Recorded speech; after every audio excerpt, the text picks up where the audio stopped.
When NASA's James Webb Space Telescope discovers an Earth-sized planet 120 light-years away, with oxygen, liquid water, and a 99.7% probability of life, the world erupts in celebration. Astrobiologist Dr. Elise Tanaka believes humanity has finally found proof we're not alone in the universe. But as deeper scans reveal unnatural energy patterns, rhythmic pulses, and structures defying known physics, the excitement turns to dread. Commander Arjun Hayes, a former astronaut, joins Elise in a secret race to send a probe before rival nations act on incomplete data. What they uncover will challenge everything humanity thought it knew about first contact. But the question haunts us. Did we discover life, or did something out there already know we were looking? Before we jump back in, tell us where you're tuning in from. And if this story touches you, make sure you're subscribed, because tomorrow I've saved something extra special for you. Dr. Elise Tanaka had spent 32 years studying the cosmos, but she had never expected to witness this moment. The data streaming across her monitor at NASA's Goddard Space Flight Center told a story that would rewrite every textbook on astrobiology. She leaned back in her chair, the soft glow of 3 screens illuminating her face in the darkened laboratory. Outside the window, the Maryland sky was beginning to lighten with the first hints of dawn, but Elise hadn't noticed the passage of time. The James Webb Space Telescope had been scanning Kepler 452 system for 18 months, methodically analyzing every wavelength of light, passing through the atmosphere of the 4th planet, orbiting its sun-like star. What they found defied expectation. Oxygen at 21%, water vapor signatures consistent with vast oceans, methane traces suggesting biological processes. And then there was the phosphine, the unmistakable chemical fingerprint that on Earth only came from life itself. Elise had been the first to decode the complete atmospheric profile. She had run the calculations 17 times, checking and rechecking every variable, every possible source of error. The statistical analysis was unambiguous. The probability of life existing on this distant world, which they had designated as Kepler 452, stood at 99.7%. It was the highest confidence level any astrobiologist had ever calculated for an exoplanet. She had made the call to Director Chen 3 hours ago, her voice steady despite the trembling in her hands. Within minutes, the small laboratory had filled with senior scientists, each one arriving disheveled from sleep, their eyes wide with a mixture of disbelief and wonder. By the time the sun had fully risen, the discovery had been verified by 4 independent teams. There could be no doubt. Humanity was no longer alone in the universe. The press conference was scheduled for noon. In 6 hours, the world would know. But Elise found herself staring at something else now, something that had appeared in the latest data packet transmitted from Webb just 40 minutes ago. A secondary analysis, one that most of her colleagues hadn't yet examined carefully. She had almost missed it herself, buried in the spectroscopic readings from the planet's night side. There were patterns, rhythmic variations in the infrared spectrum that repeated every 3.7 seconds. She had initially dismissed them as instrumental artifacts, the kind of noise that every telescope generated. But these patterns were too regular, too precise. They reminded her of something, though she couldn't quite place what. A heartbeat, perhaps, or a signal. Her colleague, Dr. Marcus Webb, no relation to the telescope, entered the lab carrying 2 cups of coffee. He was 63, a veteran of the Hubble era, with silver hair and the patient demeanor of someone who had learned that the universe rarely rushed to reveal its secrets. He set 1 cup beside Elise's keyboard and settled into the chair next to her. "You should rest before the announcement," Marcus said, his voice carrying the gentle concern of an old friend. "You've been awake for nearly 30 hours. Look at this," Elise said, pulling up the infrared data on her center monitor. "Tell me what you see." Marcus leaned forward, his eyes narrowing as he studied the wavelength patterns. For a long moment he said nothing, then he reached for the mouse and zoomed in on a specific section of the graph. The regular pulses became more pronounced, rising and falling with mechanical precision. "That's not random," he said quietly. "No, it's not. Could it be geological? Volcanic activity maybe, creating periodic emissions?" Elise shook her head. "The frequency is wrong, and it's coming from multiple points across the planet's surface. At least 17 distinct sources that I've identified so far. They're not synchronized, but they all share the same base frequency." Marcus set down his coffee cup carefully, as if afraid any sudden movement might disturb what they were seeing. "Have you told Chen about this?" "Not yet. I wanted to be certain before I added another variable to an already complicated situation. The discovery of life is going to be difficult enough for people to process. If I tell them there might be something more, something artificial—" She didn't finish the sentence. She didn't need to. Both of them understood the implications. The difference between finding microbial life and finding evidence of technology was profound. One would inspire wonder. The other might inspire fear. "We need more data," Marcus said finally. "We need to know if these patterns are natural phenomena we don't yet understand, or if they represent something else entirely." Elise nodded, but her attention had already shifted to another anomaly she had discovered in the past hour. There were structures in orbit around Kepler 452d. Not moons, at least not natural ones. The Webb's high-resolution imaging had captured dozens of objects in various orbital planes, each one roughly 30 meters in diameter. They reflected light in ways that suggested manufactured surfaces, geometric shapes that nature did not produce spontaneously. She hadn't mentioned these structures to anyone yet. Part of her hoped they would resolve into something mundane upon further analysis. Natural debris, perhaps, or ice formations that only appeared artificial due to the limitations of the imaging system. But she had been doing this work long enough to recognize when hope was clouding judgment. "Elise," Marcus said, drawing her attention back to the present moment. "Whatever we're looking at, we need to approach this methodically. The press conference is in a few hours. We tell the world about the biosignatures. That alone is the most important discovery in human history. The rest, these anomalies, we investigate properly before we make any pronouncements." He was right, of course. Marcus had always possessed a temperament suited for the long view, the patience required to let evidence accumulate before drawing conclusions. It was a quality Elise had always admired, even when her own instincts urged her toward immediacy. "Agreed," she said, though the word felt inadequate to the situation.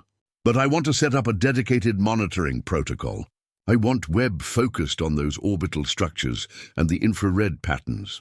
We need continuous observation. I'll speak with Mission Control," Marcus promised. "We can allocate telescope time without drawing too much attention. A routine follow-up observation to gather more detailed atmospheric data."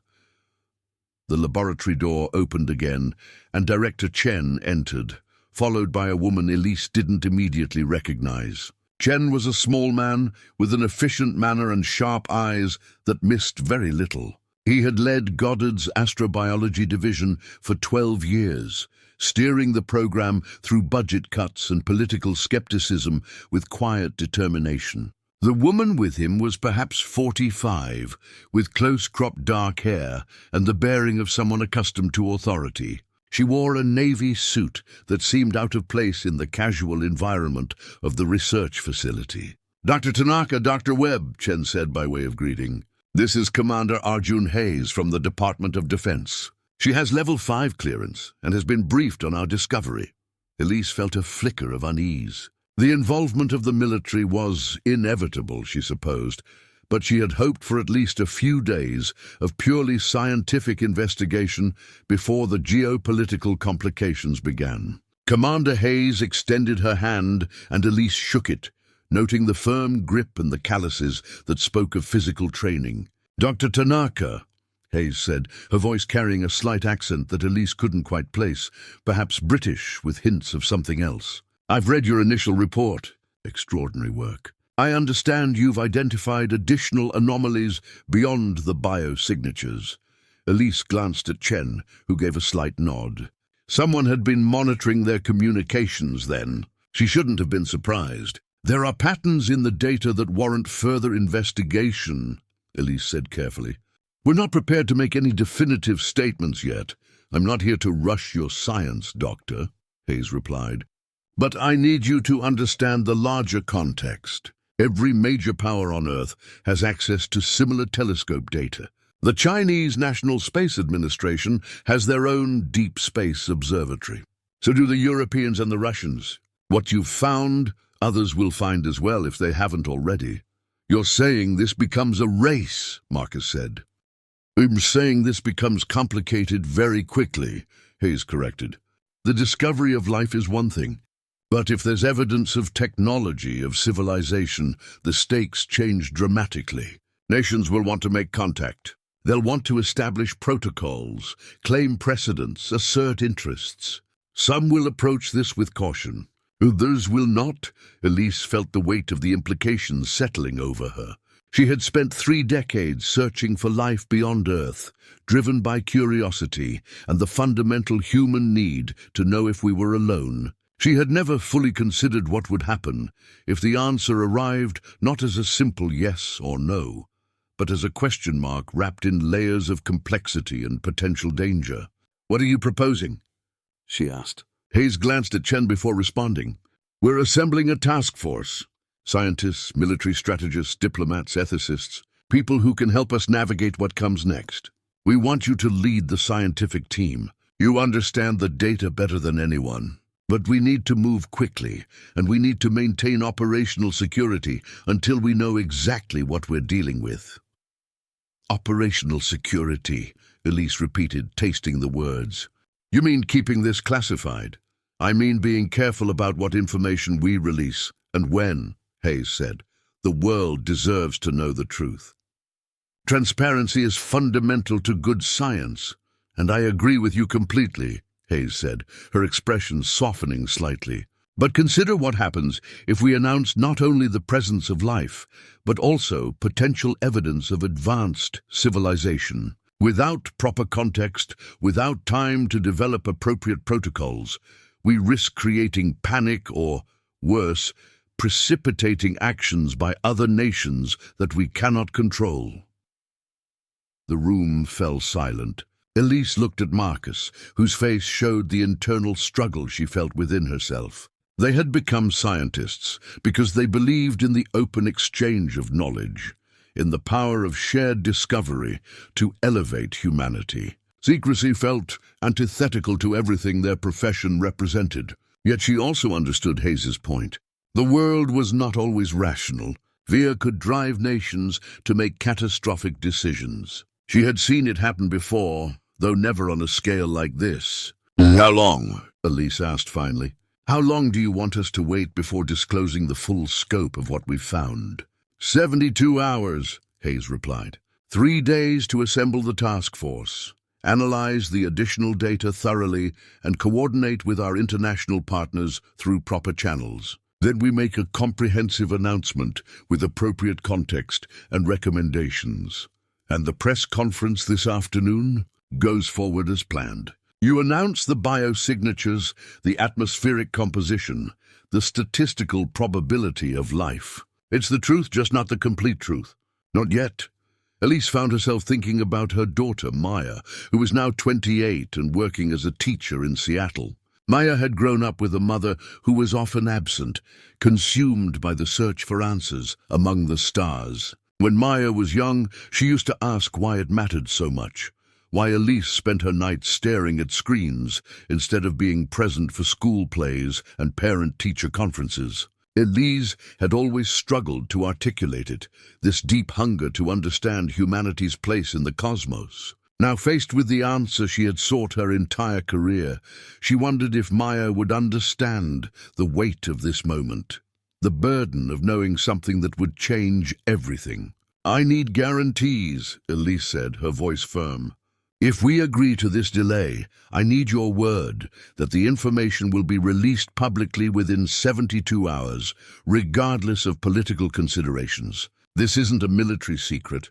This belongs to everyone. Hayes held her gaze for a long moment, and Elise saw something like respect in the commander's eyes. You have my word. 72 hours. After that, the world knows everything we know. Then we have an agreement." Chen exhaled slowly, relief evident in his posture. "I'll brief the press conference team. We'll focus exclusively on the atmospheric data and biosignature analysis. The anomalies remain classified for now." As Hayes and Chen left the laboratory, Marcus turned to Elise. "Do you trust her?" "I don't know her well enough to trust her," Elise admitted. "But I believe she understands what's at stake. That will have to be enough." The rest of the morning passed in a blur of preparation. Elise reviewed her notes, practiced her statement, and tried to ignore the growing knot of anxiety in her stomach. By 11:30, she found herself in the auditorium, standing backstage, while technicians adjusted microphones and camera operators positioned their equipment. Through the gap in the curtains, she could see the seats filling with journalists from every major news organization on the planet. There would be no going back after this. Chen appeared beside her, holding a tablet that showed the live feeds from various networks. "They're all speculating about a major announcement," he said. "Some are guessing we've found evidence of past microbial life on Mars. Others think we've detected radio signals from a distant civilization. No one has suggested we've found a living biosphere on an exoplanet. When you tell them, Elise, when you show them the data, the world is going to stop spinning for a moment." She nodded, not trusting herself to speak. Her hands were trembling slightly, so she clasped them together. "You've earned this moment," Chen continued. 32 years of rigorous work, of perseverance through funding cuts and skepticism. Whatever comes next, whatever complications arise from the anomalies, remember that what you're about to announce is real and it's extraordinary. We found life beyond Earth. That's your legacy." The stage manager signaled that they were ready to begin. Elise took a deep breath, smoothed down her blazer, and walked out into the lights. The auditorium erupted in a chaos of clicking cameras and shouted questions the moment Elise finished her prepared statement. She stood at the podium, the weight of what she had just revealed settling over the room like a physical presence. Behind her, the main screen displayed the spectroscopic data from Kepler 452d, the unmistakable signatures of oxygen, water vapor, and phosphine rendered in precise wavelength peaks. "Dr. Tanaka," a reporter from the BBC called out, his voice cutting through the din. "You're stating with 99.7% confidence that this planet harbors life. Can you explain what that means for the average person?" Elise leaned into the microphone, choosing her words with care. "What it means is that based on the atmospheric composition we've observed, the presence of biological processes is virtually certain. We're not speculating. We're not making educated guesses. The chemistry we see in that planet's atmosphere cannot be explained by geological or non-biological mechanisms. Something is alive there." Another voice, this one from a woman representing Al Jazeera. "What kind of life are we talking about? Microbes? Plants? Something more complex?" "That's the question we're working to answer," Elise replied. "The atmospheric data tells us that life exists, but it doesn't tell us what form that life takes. It could be as simple as bacterial colonies in the oceans, or as complex as a fully developed ecosystem with multiple levels of organization. We need more observations, more data, to determine the specifics." She could see Marcus in the wings, watching the proceedings with an expression of controlled anxiety. They both knew they were threading a needle, revealing enough to satisfy the world's curiosity while holding back the information about the anomalies that would turn curiosity into fear. "Dr. Tanaka," another reporter called out, this one from the New York Times.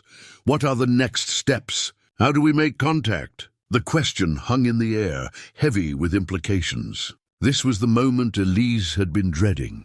The point where science intersected with politics and philosophy and the messy complications of human nature. Contact, if it ever happens, would be a decision for humanity as a whole to make, she said carefully. Right now, we're focused on observation and understanding. The planet is 120 light-years away. Even if we sent a signal today, it would take more than a century to reach them and another century for any response to return. We're not talking about a telephone conversation. We're talking about a commitment that spans multiple generations. But surely, the Times reporter pressed, we should make the attempt. If there's intelligent life out there, don't we have a responsibility to reach out? Elise paused, considering her response. This was the question that would define the next phase of human history, and she felt acutely unqualified to answer it. She was a scientist, trained in observation and analysis, not equipped to make moral pronouncements that would affect billions of people. What we have a responsibility to do, she said finally, is to approach this discovery with wisdom and humility. We've spent the entire history of our species wondering if we were alone. Now we know we're not. That knowledge changes us, whether we ever make contact or not. How we respond to that change, what we do with this information, those are questions we need to answer together as a global community. The press conference continued for another 40 minutes, each question probing deeper into the implications of the discovery. By the time Chen finally called an end to the proceedings, Elise felt drained, as if she had run a marathon rather than simply stood at a podium answering questions. Backstage, Marcus handed her a bottle of water. "You did well," he said. "Honest without being reckless." "I feel like I'm lying to them," Elise admitted. "Omission is still deception." 3 days, Marcus reminded her. "We have 3 days to understand what we're really dealing with." "Then we tell them everything." Elise nodded, but the reassurance felt hollow. She pulled out her phone and saw dozens of missed calls and messages. The world was reacting, processing, beginning to grapple with the revelation that humanity was no longer the only known life in the universe. And she alone knew that the story was far more complicated than anyone yet realized. Commander Arjun Hayes had not expected to return to active duty.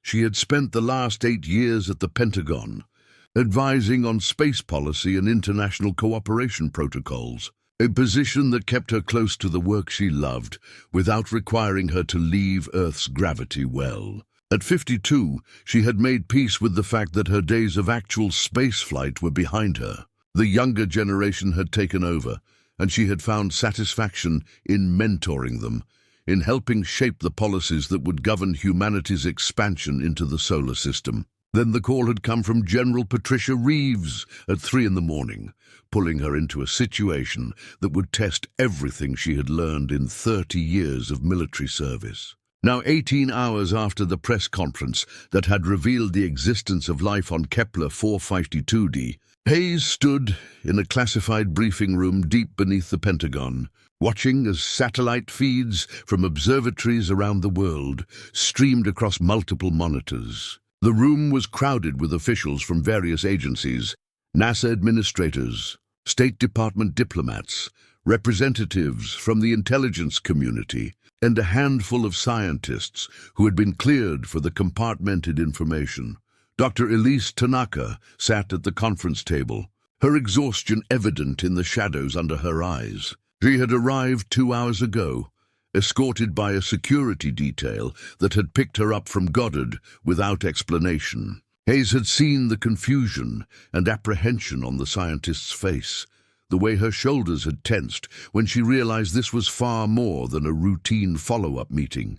General Reeves stood at the head of the room, a tall woman with iron-gray hair and the bearing of someone who had spent decades making impossible decisions. She gestured to the main screen, where a series of infrared images from the James Webb telescope filled the display. "At 0300 hours this morning," Reeves began, her voice cutting through the low conversations in the room. "Webb detected a significant change in the anomalous readings from Kepler 452d. Dr. Tanaka, would you explain what we're seeing?" Elise stood, her movements deliberate as she approached the screen. Hayes watched the scientist compose herself, saw the moment when professional discipline overrode personal fear. "The rhythmic pulses we detected yesterday have intensified," Elise said, using a laser pointer to highlight specific areas on the infrared image. What was a 3.7-second interval has now shortened to 2.1 seconds. More significantly, the number of emission sources has increased from 17 to 43. They're appearing in a pattern that suggests deliberate placement rather than random distribution. She pulled up another image. This one showing the orbital structures Hayes had been briefed about during her initial meeting with Chen. The geometric objects that circled Kepler 452 like artificial moons. 6 hours ago, these structures began moving, Elise continued, and Hayes heard the tremor beneath the controlled tone. They've reconfigured their orbital positions. This image shows their arrangement as of yesterday. This one shows their current configuration. The difference was stark. What had been a seemingly random distribution of objects had reorganized into a precise geometric pattern, forming what looked like the vertices of an icosahedron around the planet. "That's not natural," someone said from the back of the room, stating the obvious. "No," Elise agreed. "It's not natural.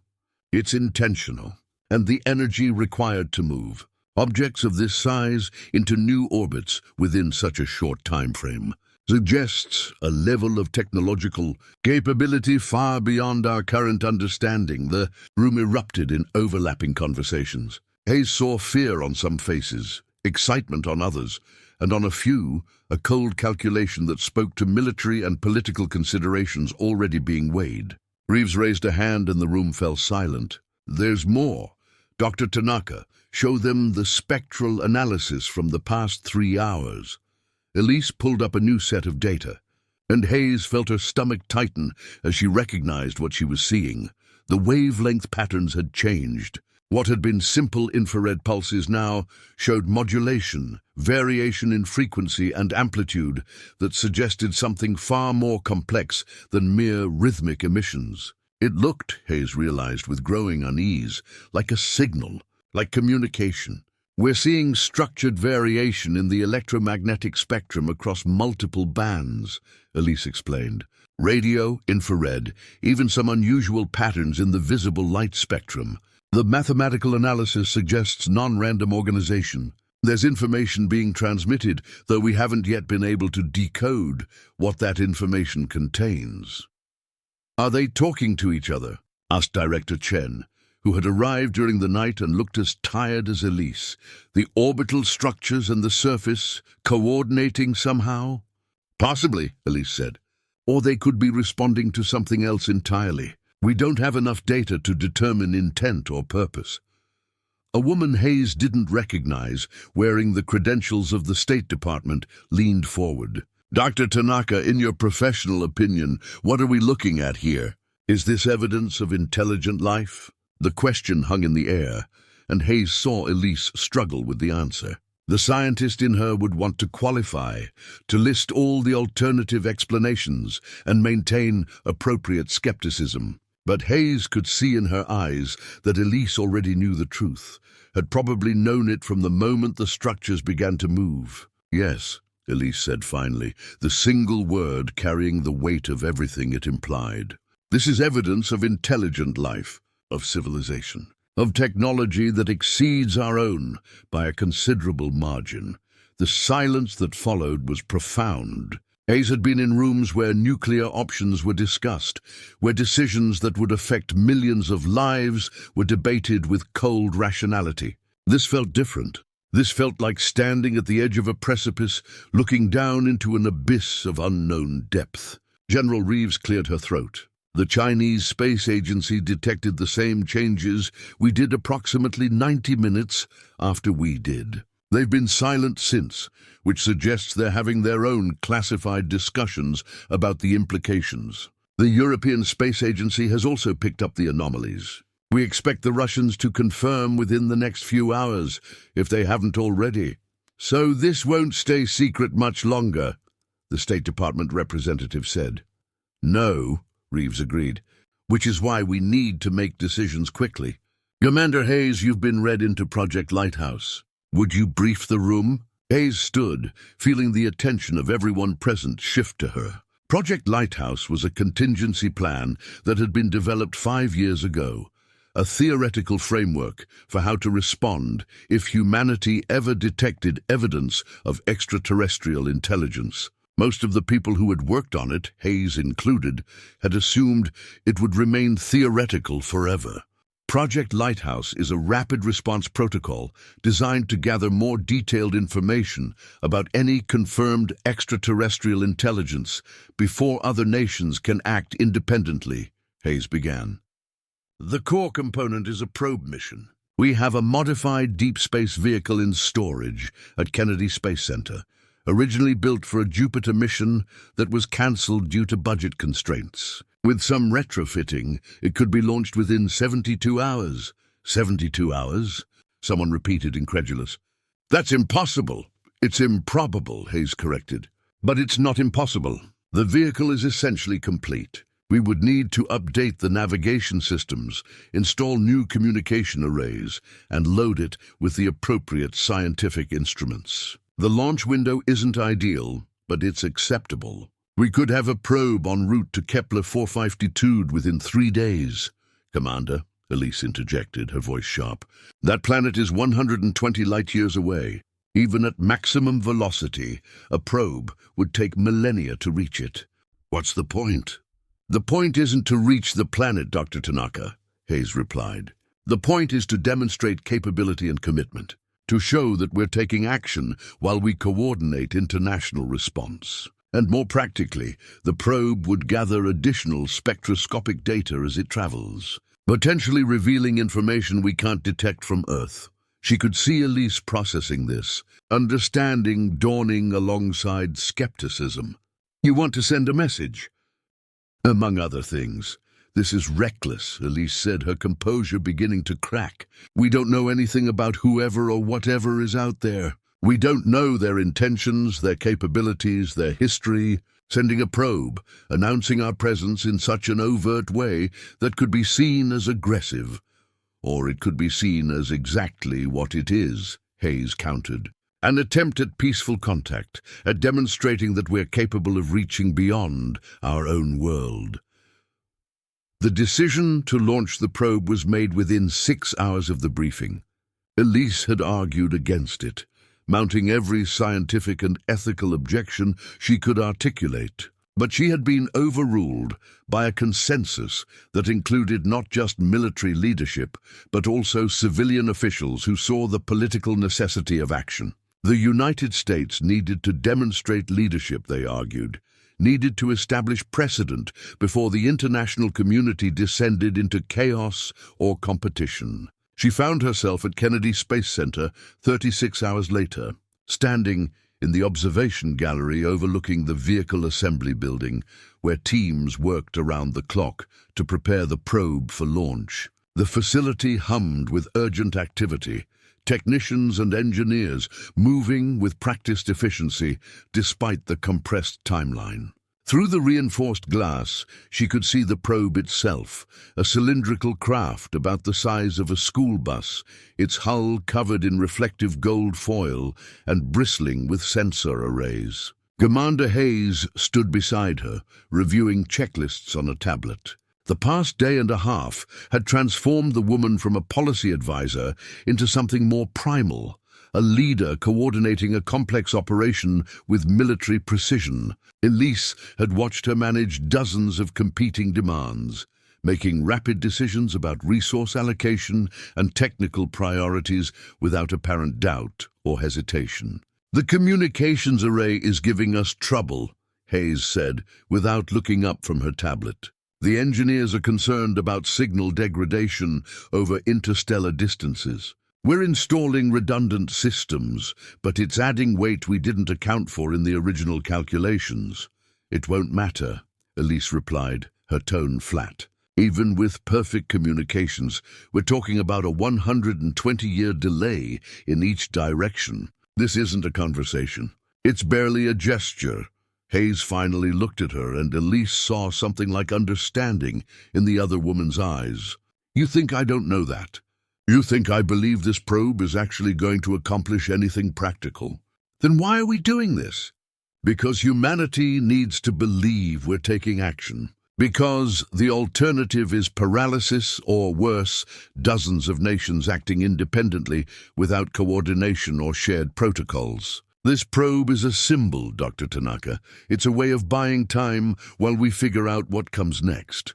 Elise wanted to argue, but she recognized the futility. She had spent her adult life in the world of pure research, where decisions were made based on evidence and logical analysis. Hayes lived in a different world, one where perception and politics shaped reality as much as facts did. Her phone buzzed with an incoming call. Maya's name appeared on the screen, and Elise felt a pang of guilt. She had barely spoken to her daughter since the initial announcement, managing only brief text messages that revealed nothing about the deeper complexities of the situation. "I need to take this," she told Hayes, stepping away to a quieter corner of the observation gallery. "Mom?" Maya's voice came through, tinged with concern and confusion. Are you okay? "I've been watching the news. They're saying things are more complicated than the initial report suggested. There are rumors about military involvement, classified briefings." "I'm fine, sweetheart," Elise said, though the words felt hollow. "It's just, there's a lot happening very quickly. I can't really discuss the details." "That's not reassuring, Mom. You sound exhausted. When was the last time you slept?" Elise couldn't remember. The past 2 days had blurred together into an endless sequence of meetings, data analysis, and arguments about protocols and procedures. "I'll rest soon. I promise." "You always say that." Maya paused, and Elise could hear the echo of every missed recital, every birthday party attended by phone rather than in person. "Is it worth it?" "What you're doing?" "All the secrets and the stress and the time away from everything else." The question cut deeper than Maya probably intended. "I found life beyond Earth," Elise said quietly. "I proved that we're not alone in the universe. Whatever comes next, whatever complications arise, that discovery was worth every sacrifice." "I know it matters to you," Maya replied. "I just wish I understood why it matters so much, why it's worth more than being present for the life happening right here." Elise closed her eyes, feeling the weight of that judgment even as she recognized its truth. "Maybe when this is over, we can talk properly," Elise offered. "I could come visit. We could take some time." "I'd like that," Maya said, though skepticism colored her tone. "Just try to take care of yourself, okay? Whatever's happening up there, it's not worth destroying your health." They said their goodbyes, and Elise stood alone for a moment, staring out at the probe that represented humanity's first deliberate attempt to reach across the vast darkness toward another civilization. She thought about all the choices that had led her to this moment, the relationships sacrificed, the life unlived in pursuit of this single question. And she wondered if Maya was right to question whether it had been worth the cost. Hayes reappeared at her elbow. "We have a problem. The Chinese have announced they're launching their own probe. Launch window opens in 48 hours. They're being cagey about the details, but our intelligence suggests it's a more advanced vehicle than ours, with better propulsion systems and more sophisticated AI. "This is exactly what I was afraid of," Elise said. "We're turning first contact into a race, into a competition for prestige and positioning. This should be a moment of unity for humanity, not another arena for geopolitical rivalry." "I agree with you," Hayes said, surprising her. "But we don't get to choose how other nations respond to this. We can only control our own actions and hope that reason eventually prevails. In the meantime, we proceed with our launch and we coordinate as much as possible with our allies." Dr. Marcus Webb arrived at the observation gallery, accompanied by a younger woman Elise didn't recognize. Marcus looked worse than Elise felt, his silver hair disheveled and his eyes bloodshot from too many hours staring at screens. "Elise," he said by way of greeting, "this is Dr. Sarah Chen, xenolinguistics expert from Berkeley. She's been analyzing the signal patterns from Kepler 452d. Sarah stepped forward, extending her hand. She was perhaps 35, with sharp features and an intensity that reminded Elise of herself 20 years ago. "Dr. Tanaka, I've been a fan of your work for years, though I wish we were meeting under less fraught circumstances. What have you found?" Elise asked, cutting through the pleasantries. Sarah pulled out a tablet, displaying a series of waveform patterns. "The signals we're receiving show distinct patterns that suggest linguistic structure. Not language as we understand it necessarily, but organized information with recursive elements and hierarchical complexity. I've been running comparative analyses against every known pattern recognition algorithm we have. She swiped through several screens, each showing different aspects of the signal analysis. Here's where it gets interesting. The patterns changed approximately 6 hours after your press conference. Before the announcement, the signals followed one configuration. After they shifted to something new, the mathematical analysis suggests they're not just transmitting anymore. They're responding. The implications settled over the group like ice water. Responding to what? Hayes asked. To the press conference. To our detection of them? Potentially both, Sarah replied. We announced to the world that we had found them. If they're capable of detecting electromagnetic radiation from Earth, which seems likely given their apparent technological sophistication, they would have received our television and radio broadcasts, our internet transmissions. They know we know about them. Jesus, Marcus breathed. We've already made first contact. We did it yesterday during the press conference without even realizing it.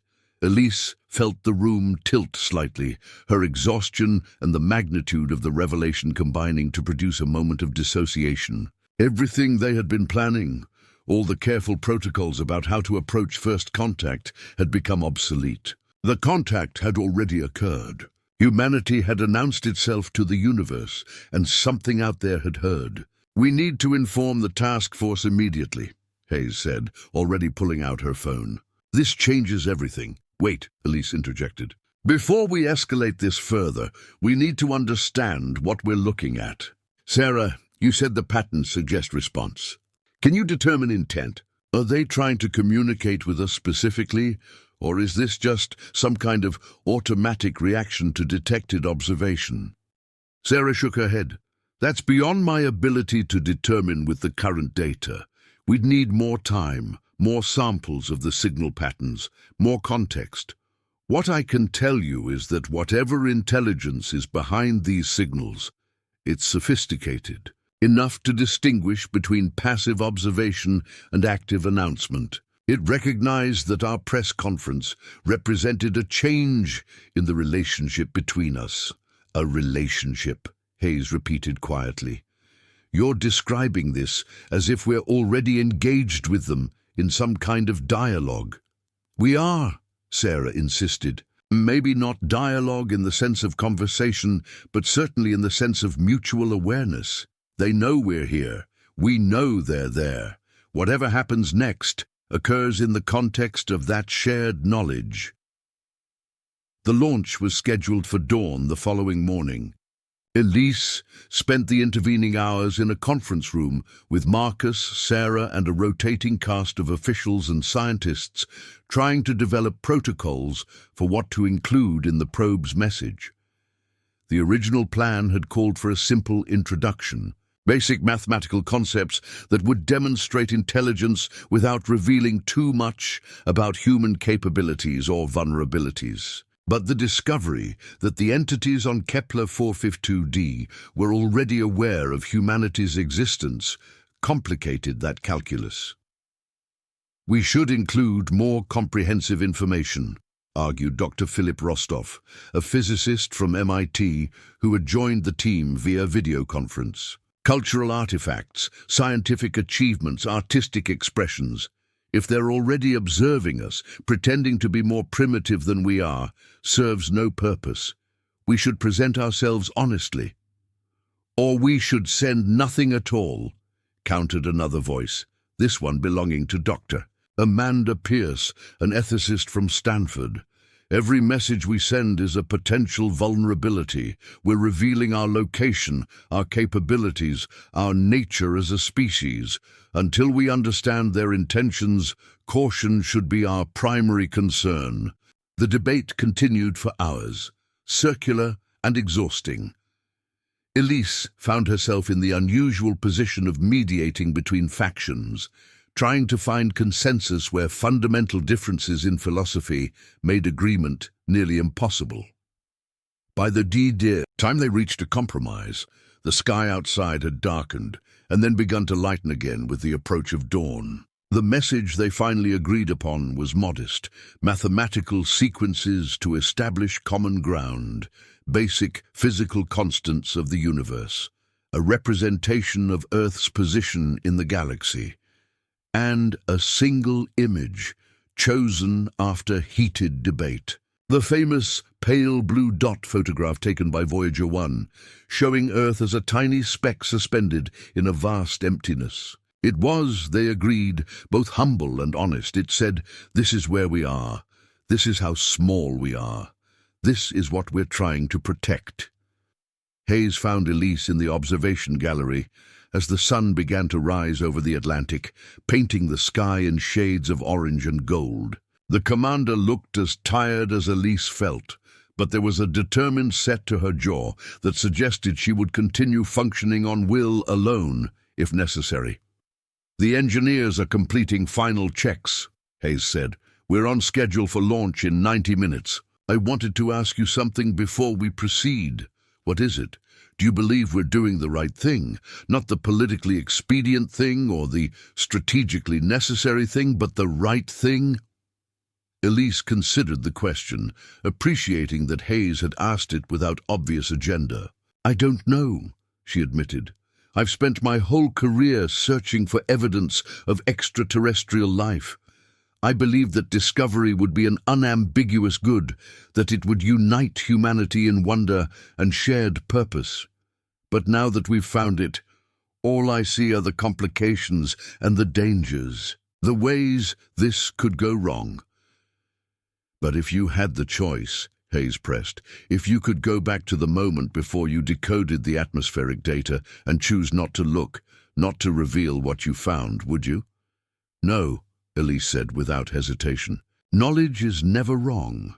How we respond to knowledge, how we use it or misuse it, that's where the moral questions lie.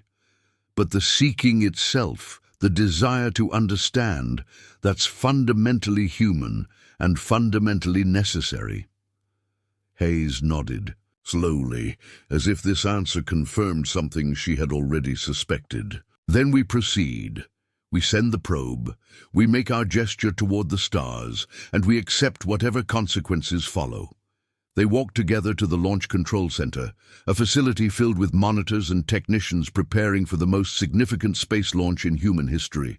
The probe sat on its pad several miles away, visible through the dawn light as a gleaming needle pointed toward the sky. The countdown proceeded with mechanical precision.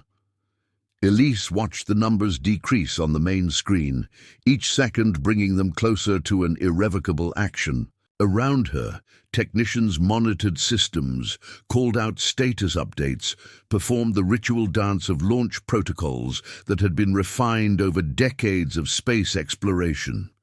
At T-minus 30 seconds, the observation deck fell silent. Every person in the room understood the weight of this moment, the symbolic significance of humanity deliberately reaching out toward another intelligence. This was different from the Voyager probes, with their golden records launched into the void without any specific destination. This probe had a target, a purpose, a recipient. The main engines ignited at T-minus 6 seconds, brilliant white flames erupting from beneath the rocket. The sound reached them moments later, a rolling thunder that shook the building and reverberated in Elise's chest.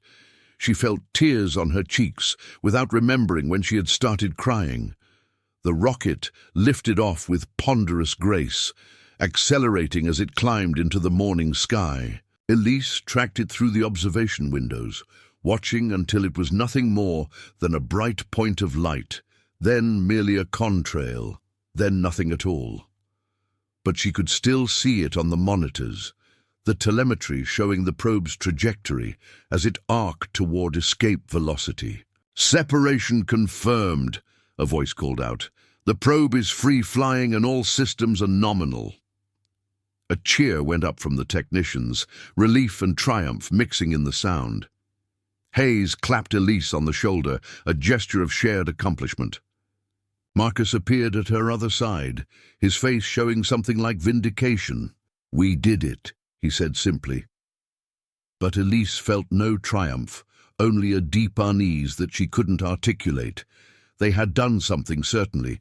They had demonstrated technological capability and human determination. They had made a gesture toward the cosmos.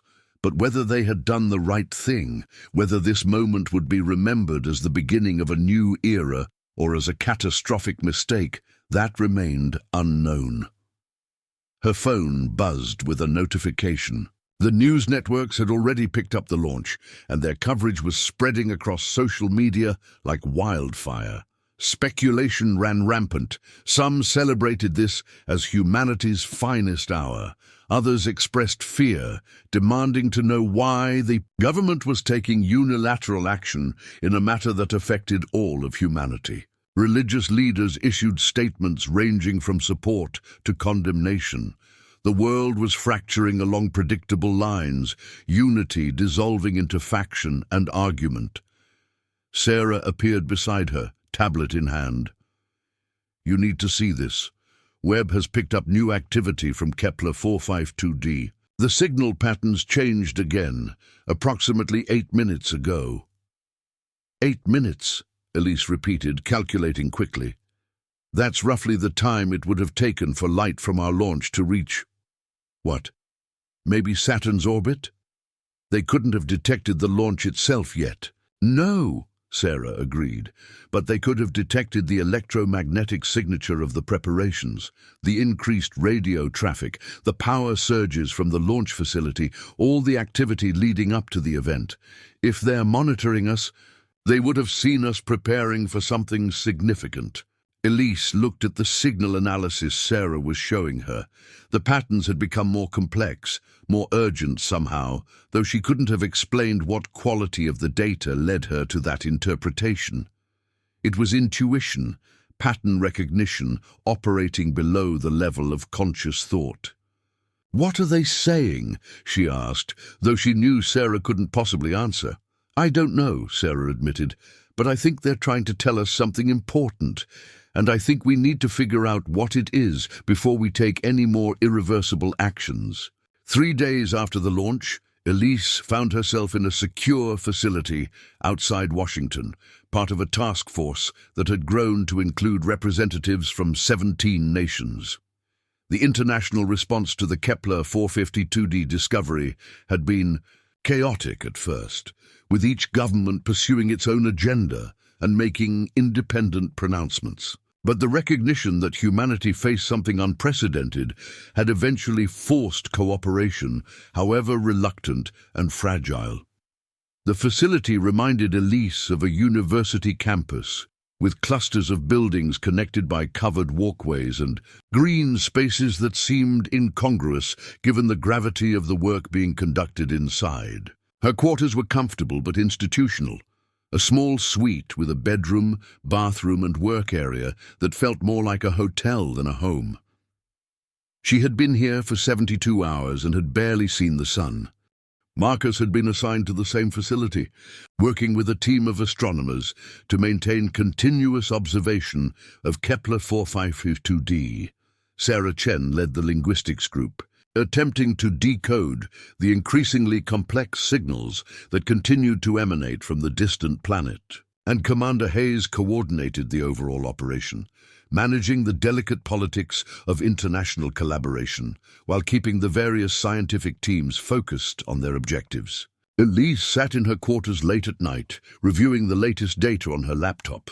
The signals from Kepler 452d had evolved dramatically over the past several days. What had started as simple rhythmic pulses had transformed into intricate patterns that suggested not just intelligence, but something more specific. Purpose, intent, perhaps even emotion. Though Elise recognized that attributing human qualities to an alien intelligence was a dangerous assumption. A soft knock on her door interrupted her analysis. She opened it to find Hayes standing in the hallway, looking uncharacteristically uncertain. "I hope I'm not disturbing you," Hayes said. "I saw your light was still on and thought you might appreciate some company, or at least some decent coffee." She held up a thermos and 2 cups, and Elise couldn't help but smile. "Come in." I could use both the company and the coffee. They sat at the small table in Elise's work area, the coffee steaming between them. For a moment neither spoke. The comfortable silence of two people who had been through something intense together and no longer needed to fill every pause with words. "How are you holding up?" Hayes asked finally. Elise considered the question. "I keep thinking about my daughter, about the conversation we had before the launch. She asked if all of this was worth it, worth the sacrifices and the time away from ordinary life. I told her it was, but I'm not sure I believed it even as I said it. Do you believe it now?" "I don't know. What we've discovered is extraordinary. It will reshape human civilization, change how we understand our place in the universe. But it's also terrifying and complicated, and I can't shake the feeling that we're stumbling towards something we're not prepared to handle." Hayes nodded slowly, wrapping her hands around her coffee cup. "I served in combat zones for 15 years before I moved into policy work. Iraq, Afghanistan, a few places that never made the news. And the thing I learned from all that experience is that we're never truly prepared for the things that matter most. We prepare as best we can, we make the best decisions possible with the information available, and then we adapt when reality inevitably proves more complex than our plans anticipated. That's not particularly reassuring." "No," Hayes agreed, "but it's honest. And right now I think honesty is more valuable than reassurance." Elise's laptop chimed with an incoming message. She glanced at the screen and felt her pulse quicken. "It's from Sarah. She says they've made a breakthrough in the signal analysis. We need to get to the main conference room immediately." They hurried through the quiet hallways, their footsteps echoing off polished floors. The facility felt different at night, more ominous somehow, as if the darkness outside the windows reflected the unknown they were grappling with inside. The conference room was already crowded when they arrived. Sarah stood at the front, flanked by monitors showing complex waveform analyses and mathematical equations that meant nothing to Elise.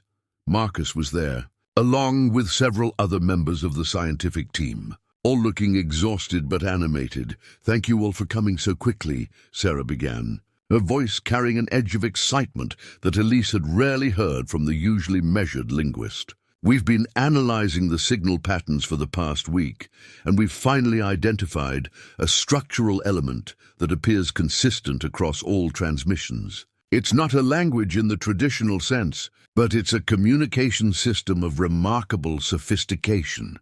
She pulled up a visualization on the main screen, showing layers of nested patterns that pulsed and shifted like something organic. The signals operate on multiple levels simultaneously. There's a base layer that appears to be carrier information, simple and repetitive. But embedded within that layer are at least 3 additional levels of increasing complexity. It's like, imagine if you could encode not just words, but also emotional context, sensory information, and abstract concepts, all in a single transmission. "Can you translate any of it?" Hayes asked. "Not translate exactly," Sarah clarified, "but we can identify semantic clusters, groupings of patterns that recur in similar contexts. And this is where it gets truly fascinating. One particular cluster has appeared in every transmission since our probe launched. It's complex, highly structured, and it's always accompanied by what we interpret as emphasis markers, signals that draw attention to specific elements." "What does it mean?" Elise asked, though she wasn't sure she wanted to know the answer. Sarah hesitated, glancing at Marcus before responding. "We can't be certain, but based on the contextual analysis and the timing of its appearance, we believe it's a warning." The word hung in the air, heavy with implication. Around the table, Elise saw the same mixture of fear and fascination she felt reflected in other faces. "A warning about what?" someone asked from the back of the room. "That's what we're trying to determine," Marcus interjected. "The signal cluster is associated with patterns that suggest urgency and caution. There are elements that might represent concepts like danger or risk or cessation of action. But without a common frame of reference, without knowing how their minds work or what metaphors they use to structure thought, we're essentially guessing." Could they be warning us away? Hayes suggested. Telling us not to approach, to leave them alone. Possibly, Sarah agreed. Or they could be warning us about something else entirely. A threat we don't yet perceive. A mistake we're making. The problem with first contact is that we're trying to communicate across not just a language barrier, but a conceptual barrier. They don't think like us. Their evolutionary history, their sensory experience of reality, their fundamental cognitive architecture, all of it is alien to us. Elise felt a headache building behind her eyes. The accumulated stress and exhaustion of the past week manifesting as physical pain. What do we do with this information? How do we respond to a warning we can't fully understand? Carefully, Hayes said. Very carefully. We need to bring this to the full task force, coordinate with the other nations involved. If they're trying to warn us about something, we need to take that seriously, even if we can't determine the specifics. The meeting continued for another 2 hours, dissecting the signal analysis from every angle, debating interpretations and implications. By the time it broke up, the sky outside had begun to lighten with the approach of dawn. Elise walked back to her quarters, feeling more uncertain than ever about the path they were on. She tried to sleep but found herself staring at the ceiling, her mind racing through possibilities and consequences. Around 7 in the morning, she gave up and returned to her laptop, pulling up the latest astronomical data from Webb.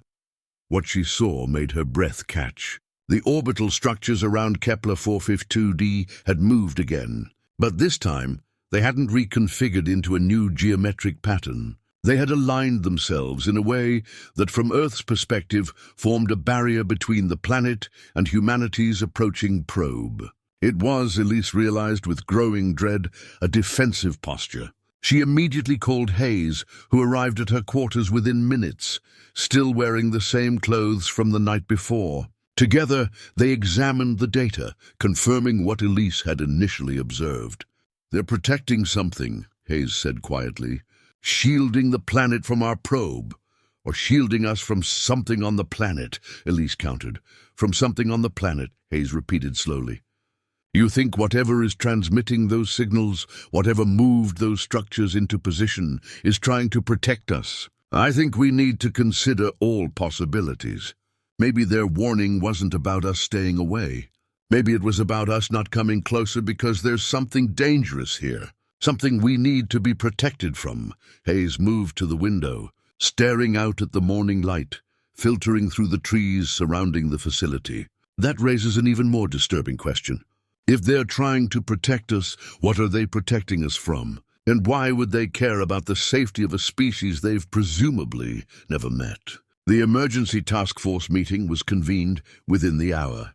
Representatives from the United States, China, Russia, the European Union, and a dozen other nations gathered in the main conference hall, their faces displayed on screens arranged around the room. The tension was palpable, years of geopolitical rivalry and mistrust surfacing even as they tried to cooperate in addressing this unprecedented situation. General Reeves led the meeting, presenting the latest data with characteristic efficiency. The defensive positioning of the orbital structures was undeniable, and the correlation with the warning signals Sarah had identified seemed too precise to be coincidental. "We need to redirect the probe," argued the Chinese representative, Ambassador Liu Wei. "If they're telling us not to approach, we should respect that directive. Continuing forward could be interpreted as aggression or recklessness. Or it could be interpreted as resolve," countered the Russian delegate. "We show weakness now. We establish a precedent where humanity retreats at the first sign of resistance. That's not a foundation for future relations." "This isn't about strength or weakness," Elise interjected, surprising herself with her own boldness in speaking up during such a high-level meeting. "This is about understanding. We're dealing with an intelligence we don't comprehend, operating according to motivations we can't fathom.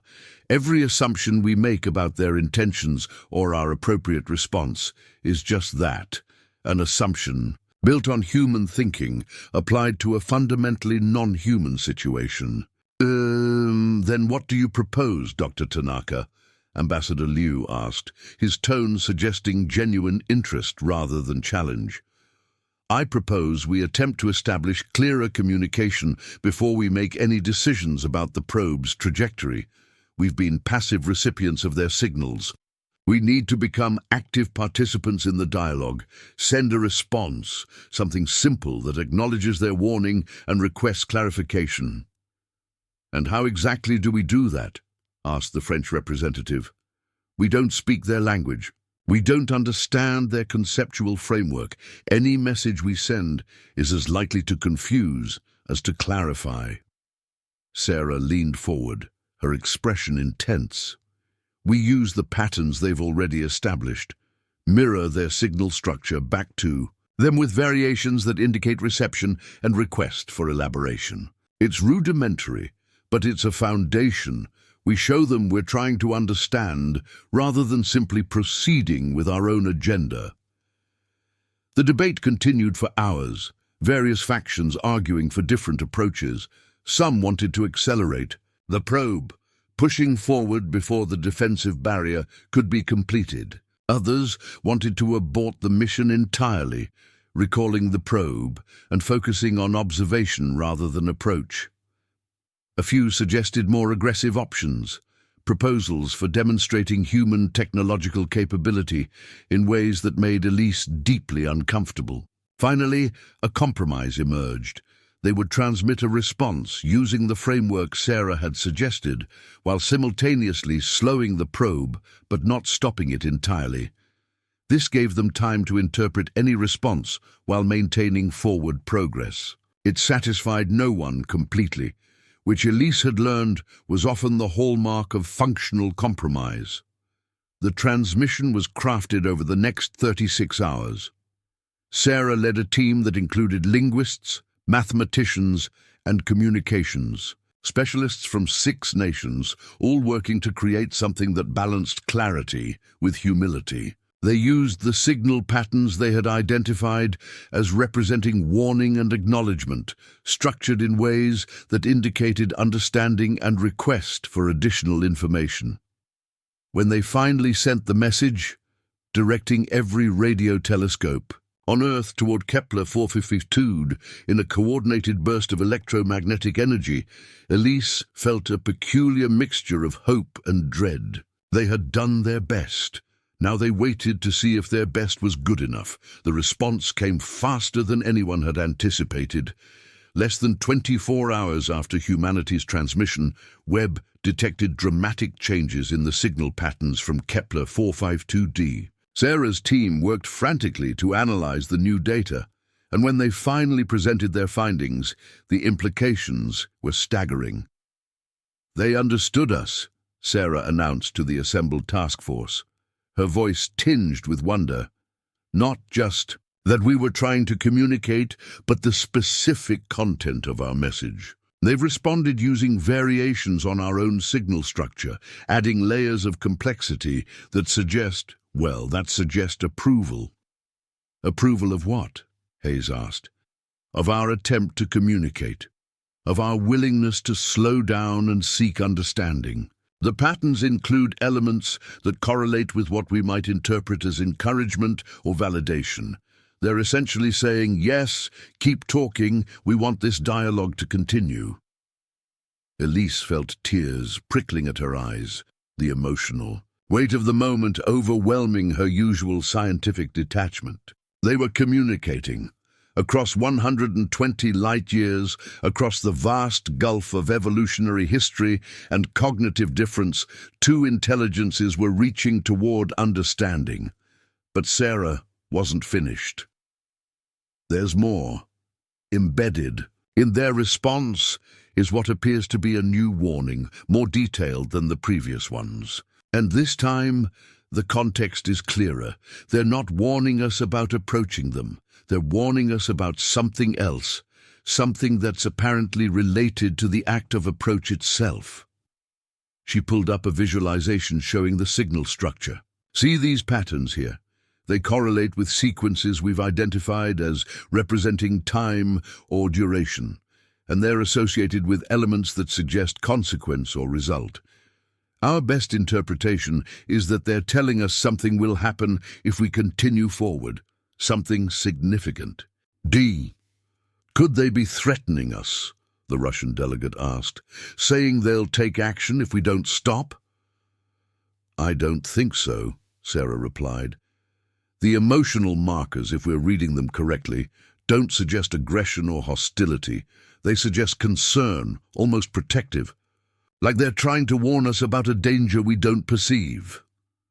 Marcus stood, moving to the display. What if it's not about the probe at all? What if it's about the attention we're drawing? Think about it. We've been broadcasting our presence, announcing ourselves to the universe. Every transmission we send, every signal we emit, ripples outward at the speed of light. Maybe they're trying to tell us we're making ourselves visible to something we shouldn't be visible to. The room fell silent as the implications of his words settled over the group. It was one thing to worry about the intentions of the intelligence on Kepler 452.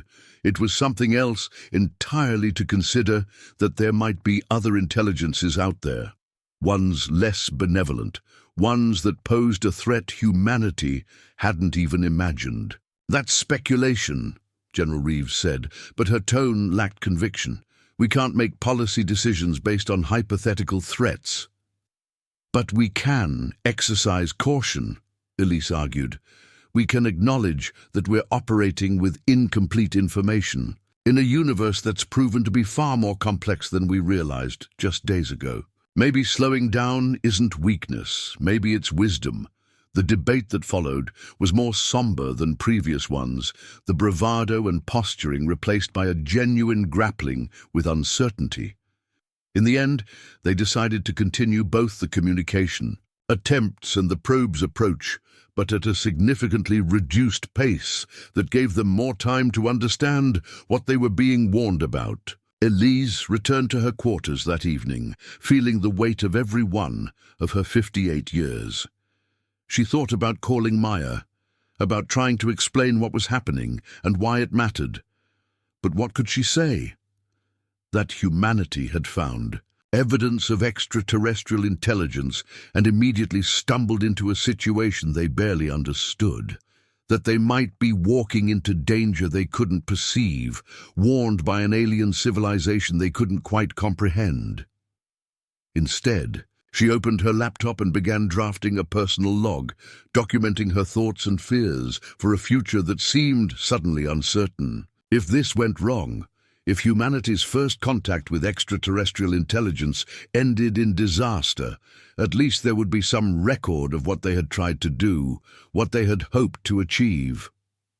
The discovery came from an unexpected source. Dr. Robert Chen, a radio astronomer working at the Arecibo Observatory in Puerto Rico, had been conducting routine surveys of nearby stellar systems when he detected something that didn't fit any known pattern. At first, he dismissed it as interference, perhaps from a passing satellite or atmospheric distortion. But the signal persisted, and when he ran it through pattern recognition algorithms, the results were impossible to ignore. The signal was coming from within Earth's solar system, specifically from somewhere in the asteroid belt between Mars and Jupiter. Chen immediately contacted the task force, and within hours, every available telescope had been redirected to confirm his findings. What they discovered transformed the entire conversation about Kepler 452 and humanity's place in the universe. There was an object in the asteroid belt, roughly 15 meters in diameter, that was transmitting signals identical in structure to those coming from Kepler 452d. The same rhythmic patterns, the same complex layering, the same warning signatures that Sarah's team had been analyzing for weeks. But this object wasn't 120 light-years away. It was close. Astronomically speaking, it was practically next door. Elise stood in the main conference room, staring at the data with a mixture of awe and horror. Hayes stood beside her, equally transfixed by what the screens were showing. "How long has it been there?" Hayes asked, her voice barely above a whisper. We're analyzing its orbital characteristics now, Marcus replied from his position at one of the workstations. Based on the preliminary data, it's been in that orbit for at least several decades, possibly longer. We just never noticed it because it's small, and its reflective properties make it blend in with the surrounding asteroids. Decades, Elise repeated. They've been watching us for decades, maybe longer. Sarah appeared at the doorway, her face pale. There's more. We've detected 3 additional objects, all in different positions throughout the solar system. One near Saturn, one in the outer reaches beyond Neptune, and one, this is the truly unsettling part, one in geostationary orbit around Earth. It's been there the whole time, hidden among our own satellites. The room erupted in shocked conversation. The implications were staggering. Whatever intelligence existed on Kepler 452, it had established a presence in humanity's own solar system long before humans had developed the technology to detect them. They had been observing, perhaps studying, possibly preparing for the moment when humanity would finally look up and notice them looking back. General Reeves entered the conference room, her expression grim. We need to consider the possibility that this changes everything. If they have technology capable of crossing 120 light years and establishing monitoring stations throughout our solar system, they're far more advanced than we initially estimated. The power differential between us and them is, well, it's comparable to the difference between us and insects. They could have made contact at any time, Hayes said slowly, working through the implications. They could have revealed themselves decades ago, centuries ago perhaps. But they chose to remain hidden until we developed the capability to detect life on their home world. Why? Elise felt a cold certainty settling in her chest. Because they were waiting for us to be ready. And this is what terrifies me, they were waiting until we couldn't be ignored anymore. Until we forced their hand by announcing ourselves to the universe. She moved to the main display, pulling up the signal analysis from both Kepler 452 and the objects in the solar system. Look at the timing. The warnings started after our press conference, after we publicly announced the discovery. The defensive positioning of the orbital structures around their planet that happened after we launched the probe. Every escalation in their response has been triggered by our actions. They're reactive, Sarah observed. They're not initiating contact. They're responding to us, forcing contact upon them. And their warnings, Marcus added, his face showing dawning comprehension. What if the danger they're warning us about isn't something external? What if it's us? What if they're trying to tell us that by announcing ourselves, by drawing attention to Earth, we've made ourselves visible to something that we should have stayed hidden from? The assembled officials and scientists stood in stunned silence, processing the reversal of perspective. They had assumed the beings on Kepler 452d were the unknown variable, the potential threat or opportunity that humanity needed to carefully approach. But what if humanity was the disruptive element? What if Earth's transmissions, its radio and television broadcasts that had been radiating into space for over a century, had been drawing unwanted attention? The dark forest hypothesis, someone said from the back of the room, and Elise recognized the reference immediately. It was a concept from science fiction, a proposed solution to the Fermi paradox that suggested the universe was full of intelligent life. But every civilization stayed hidden, silent, because to announce one's presence was to invite destruction from more powerful predators. It's a theory, Reeves said dismissively. One of dozens proposed to explain why we haven't detected alien civilizations despite the statistical likelihood of their existence. But what if it's not just theory? Elise countered. What if the beings on Kepler 452 have been trying to tell us that the universe is more dangerous than we realized? That by broadcasting our presence, by sending probes and transmissions announcing Earth's location, we've made ourselves vulnerable to something they're trying to protect us from? Hayes moved to examine the orbital data from the monitoring stations. If that's true, if they've been watching us for decades, why establish monitoring stations at all? Why not just leave us alone? Maybe they couldn't, Sarah suggested. Maybe we were already noticeable, already too loud to hide completely. So they did the next best thing. They monitored us, tried to understand us, prepared for the day when we would inevitably discover them. And when that day came, they tried to warn us, tried to make us understand the danger we were putting ourselves in. Elise felt the pieces falling into place, a pattern emerging from what had seemed like disconnected anomalies. The orbital structures around their planet, the defensive barrier. They're not protecting themselves from us. They're protecting us from seeing something, from detecting something that we shouldn't detect. Something that's drawn to active civilizations, to signals and transmissions and probes. This is all speculation, Ambassador Liu said, but his voice lacked its earlier certainty. We're building an entire narrative based on incomplete data and questionable interpretations. Then we test it, Hayes said decisively. We need to communicate directly with the nearest monitoring station, the one in Earth's orbit. If they've been watching us this closely, they must have developed some understanding of human communication. We send a direct query, ask them plainly what they're trying to warn us about. The logistics of that communication attempt took another 8 hours to organize. They couldn't simply broadcast a message without risking public detection and the chaos that would follow. Instead, they coordinated a narrow-beam transmission directed specifically at the geostationary object that had been hiding among Earth's satellites. Elise helped craft the message, working with Sarah to use the signal structures they had identified, while also including basic mathematical sequences and symbolic representations that might bridge the conceptual gap. They asked the simplest question they could formulate: what is the danger? The response came within minutes, not the hours or days they had expected based on the distance to Kepler 4552, but minutes, which meant the monitoring station had sophisticated AI capable of understanding and responding, or there were actual beings aboard, impossibly close to Earth, watching humanity's every move. What they received back was not a simple answer, but a data package, immense in scope and staggering in implication. Images, mathematical models, historical records spanning what appeared to be thousands of years.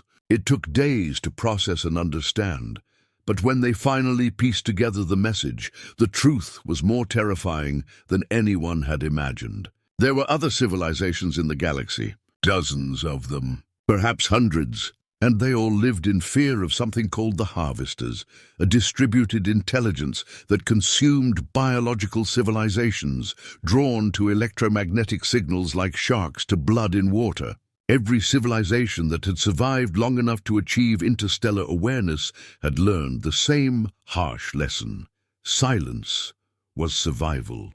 The beings on Kepler 452d and their monitoring stations were part of a network, a silent coalition of civilizations trying to protect younger species from announcing themselves before they were ready to face what lurked in the darkness between stars. Earth's broadcasts, its century of radio transmissions rippling outward at light speed, had already attracted attention.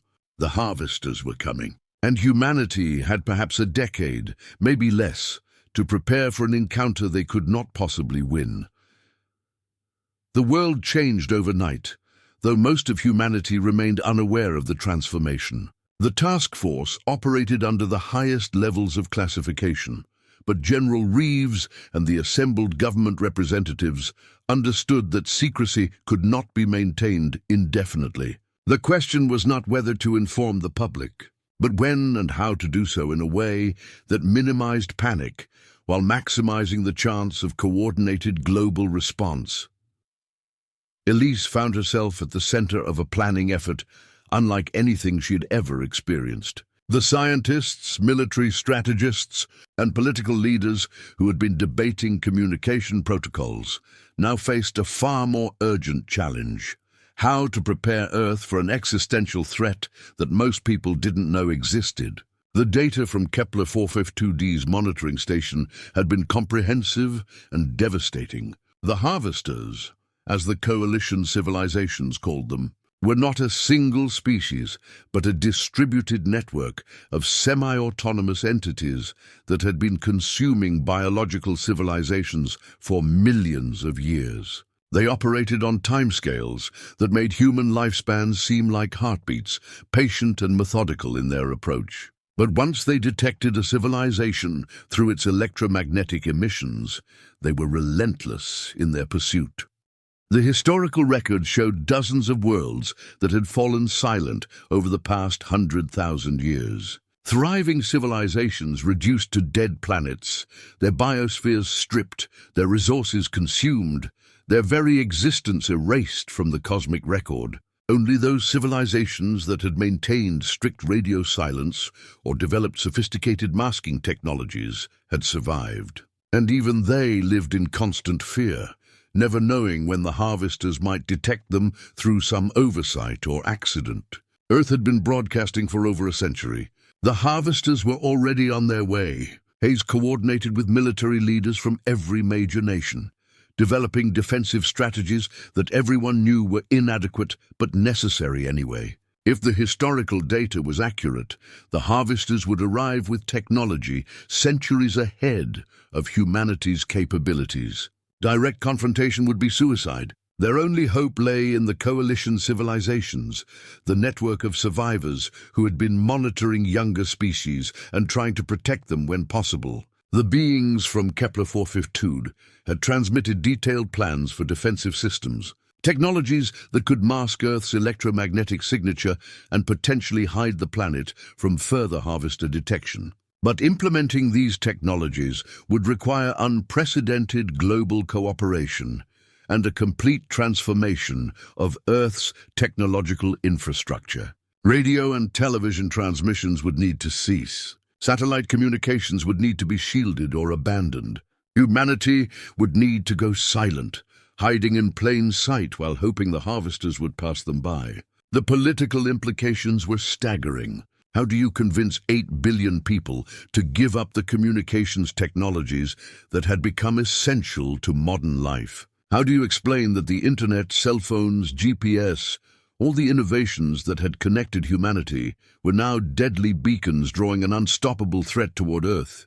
Elise worked with Sarah and a growing team of scientists to translate the technological information from the monitoring station into something human engineers could understand and implement. The physics was advanced, but not incomprehensible. The coalition civilizations had designed their defensive systems to be buildable by younger species. Recognizing that survival depended on helping others reach a level of development where they could protect themselves. But understanding the technology was one thing. Building it in time was another challenge entirely. "We have perhaps 8 years," Marcus said during one of their late-night planning sessions.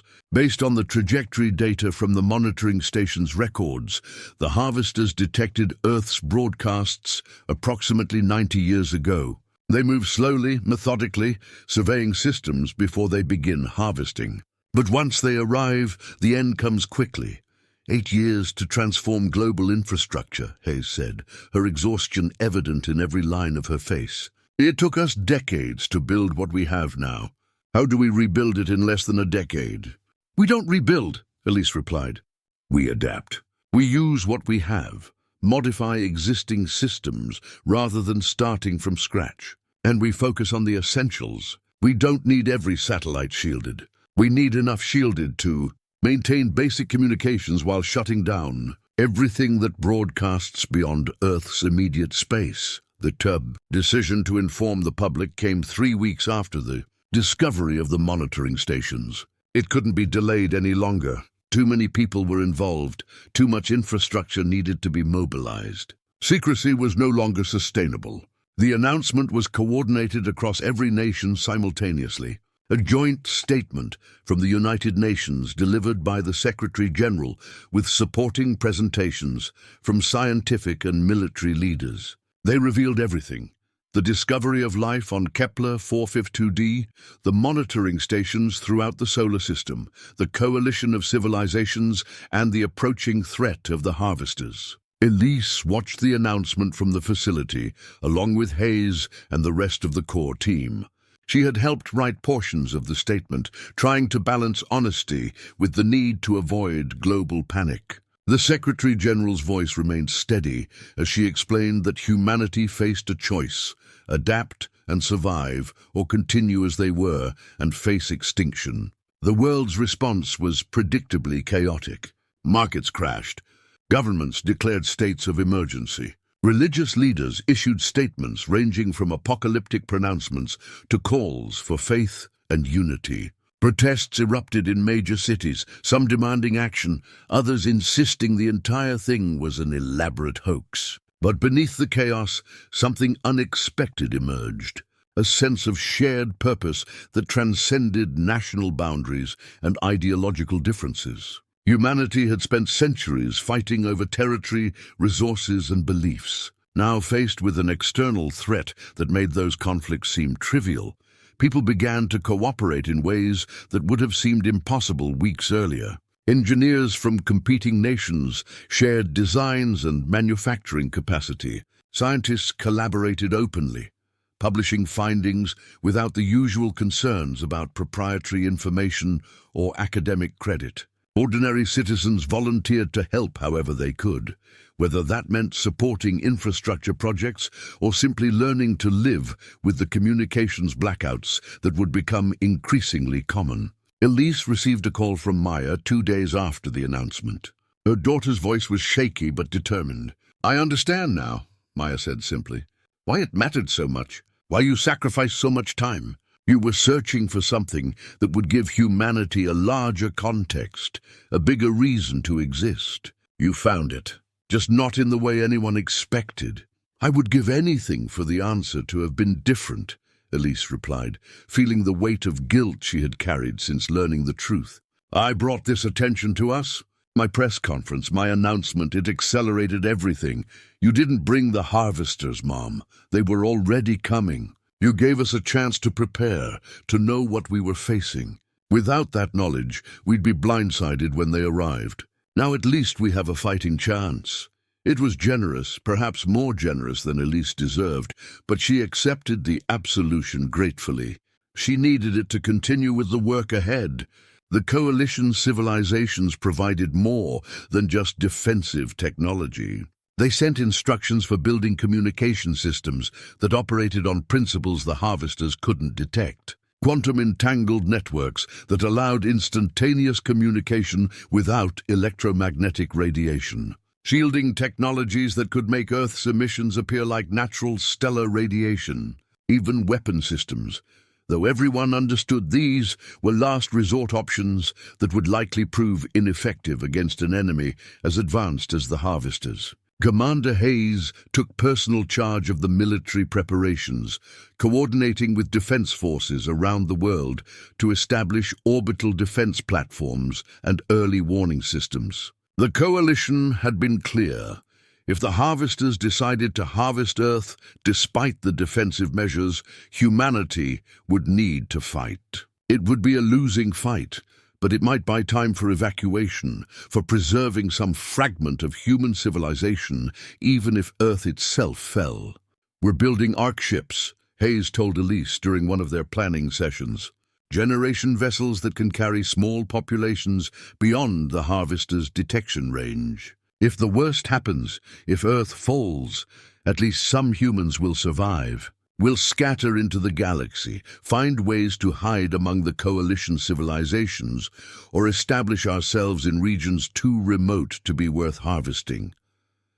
"How many people can we save?" Elise asked. "Maybe 10,000. 15 if we're lucky and the ships don't fail.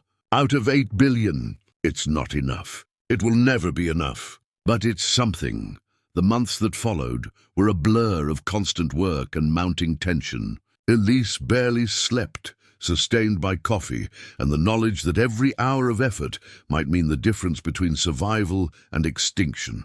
She coordinated with scientists around the world, troubleshooting problems with the defensive technology, adapting coalition designs to work with human manufacturing capabilities. Marcus led a team focused on the quantum communication networks, working to establish a global system that could replace the electromagnetic infrastructure humanity had relied upon for generations. It was painstaking work, requiring precision at the quantum level and coordination across multiple continents. But slowly, methodically, the network began to take shape. Sarah continued her dialogue with the coalition civilizations, establishing regular communication through the monitoring stations. They provided guidance and encouragement, sharing hard-won lessons from their own struggles against the harvesters. But they were also clear about the limits of their help. They couldn't send fleets to defend Earth. They couldn't provide more advanced weapons or shields. The best they could offer was knowledge, and even that came with risk. Every transmission between Earth and the coalition was a potential beacon, another signal that might draw harvester attention.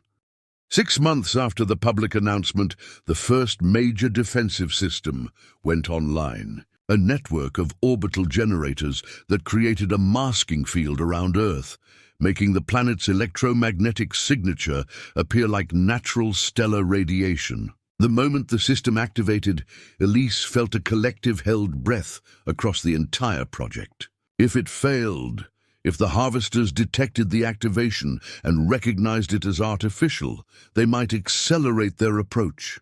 But the system held. The coalition confirmed that Earth's signature had shifted to something that appeared natural, at least from a distance. It wasn't perfect. Close inspection would reveal the artificial nature of the emissions. But it bought time, potentially years of additional time to prepare. Hayes stood beside Elise as they watched the telemetry confirming the system's stability. "We did it," Hayes said quietly. "First major milestone. We've made ourselves harder to find, but not impossible to find," Elise reminded her. "And we still have years of work ahead. The arc ships, the weapon systems, the evacuation protocols. We've taken one step. We need to take 1,000 more. I know. But for tonight, let's acknowledge what we've accomplished. Let's allow ourselves a moment of hope." Elise nodded, permitting herself a small smile. Hope was dangerous. Hope could lead to complacency, to assuming survival when survival remained desperately uncertain. But hope was also necessary. Without it, the work ahead would become unbearable. She thought about her daughter, about the world Maya would inherit, a world forever changed by the knowledge that humanity was not alone, that the universe was populated by both benevolent civilizations trying to help and malevolent forces seeking to destroy. It was not the future Elise had imagined when she first decoded the atmospheric data from Kepler 452, but it was the future they had, and she would do everything in her power to ensure humanity survived to see what came next. The harvesters arrived 3 years ahead of schedule. The coalition's calculations had been based on historical patterns, average approach velocities measured across dozens of previous harvesting operations. But the harvesters were not bound by averages. They adapted, learned, evolved their strategies based on the specific characteristics of each target civilization. And something about Earth had made them accelerate. The first detection came from the outer monitoring stations, the ones positioned beyond Neptune's orbit. Massive objects moving through the Kuiper Belt, their signatures unlike anything human technology could produce. The coalition civilizations had described the harvesters as semi-autonomous entities, but that description failed to capture the reality of what appeared on the sensors. These were not ships in any conventional sense. They were constructs of impossible scale, each one larger than Earth's moon, composed of materials that seemed to shift between matter and energy according to unknown physical principles. Elise was in the command center when the alert came through. 5 years had passed since the initial announcement, 5 years of constant preparation that now seemed desperately inadequate. She was 63 now, the years of stress and exhaustion etched into every line of her face. But her mind remained sharp, honed by the daily challenges of coordinating humanity's defense. Hayes stood at the tactical display, coordinating with military commanders across the globe. The defensive platforms they had built orbited Earth in carefully calculated positions, ready to activate the moment the harvesters came within range. But everyone in the room understood these were delaying tactics at best. The coalition had been clear. Once the harvesters committed to harvesting a world, they succeeded. The only question was how long the defenders could hold out, and how many could be evacuated before the end. "How long until they reach Mars orbit?" Elise asked, her voice steady despite the fear coursing through her. 4 days at their current velocity," replied one of the technicians, monitoring the tracking systems. "But they could accelerate if they choose. The coalition says their movement patterns suggest they're still in survey mode, analyzing Earth's defenses before committing to full approach." Marcus appeared beside Elise, his silver hair now completely white, his face gaunt from months of minimal sleep and maximum stress. "The Ark ships are ready. We have 12 vessels loaded with 15,000 people total, plus genetic samples and cultural archives. It's not enough. It will never be enough. But it's what we managed. Where will they go?" Elise asked. "Coordinates provided by the coalition.